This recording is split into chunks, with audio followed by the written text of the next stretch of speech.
Trump வந்து insist பண்ணுற விஷயமே இதுதான். இங்கேருந்து போகிறாங்களா, ஒரு ஆணோ பெண்ணோ இங்கேருந்து H1B விசாவில் போய் ஒர்க் பண்ணுறாங்க.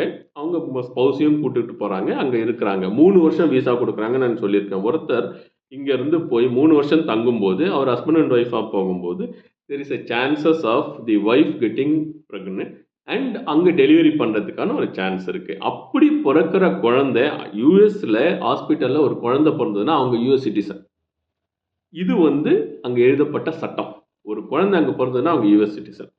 அப்படி பிறக்கும்போது அந்த குழந்தை மூலயமா இப்போ ஒரு 2 இந்தியன் H1B விசாவில் போகிறாங்க, அங்கே ஒர்க் பண்ணுறாங்க.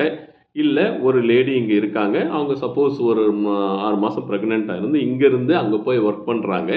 அப்படின்னும் போது அனதர் 4 மந்த்ஸில் அவங்களுக்கு ஒரு டெலிவரி ஆகுதுனாக்கா அந்த சைல்டு ஆட்டோமேட்டிக்காக அமெரிக்கன் சிட்டிசன் ஆகிடுது.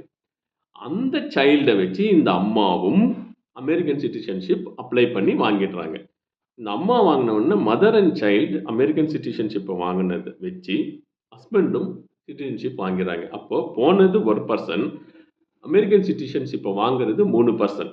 இதனால் அவங்க என்ன சொல்கிறாங்கனாக்கா ஜனத்தொகை அதிகமாகுது. அமெரிக்காவில் இந்த மெடிக்கல் வெல்ஃபேர்ங்கிறது government is providing to the citizens. அது வந்து எல்லாருக்கும் எங்களால் கொடுக்க முடியாது. சன் ஆஃப் சாயில் அந்த அமெரிக்கனுக்கு மட்டும் கொடுத்தா எங்களுக்கு பொருளாதாரம் கரெக்டாக இருக்கும். வெளிநாட்டுகள்லேருந்து வந்து இங்கே வேலை செய்யும்போது நாங்கள் எல்லாருக்கும் கொடுக்கும்போது எங்கள் பொருளாதாரம் பாதிக்குது. அதனால் நான் இதை ரெஸ்ட்ரிக்ட் பண்ண போகிறேன். இந்த மாதிரி அமெரிக்கன் உள்ள வந்து பிறக்கிற குழந்தைங்களுக்கு அமெரிக்கன் சிட்டிசன்ஷிப் இனிமேல் கொடுக்க மாட்டேன், H1 விசாவை இனிமேல் ரெனியூவல் பண்ண மாட்டேன் அப்படின்னு எலெக்ஷன் மேனிஃபெஸ்டோவில் சொல்லியிருந்தார்.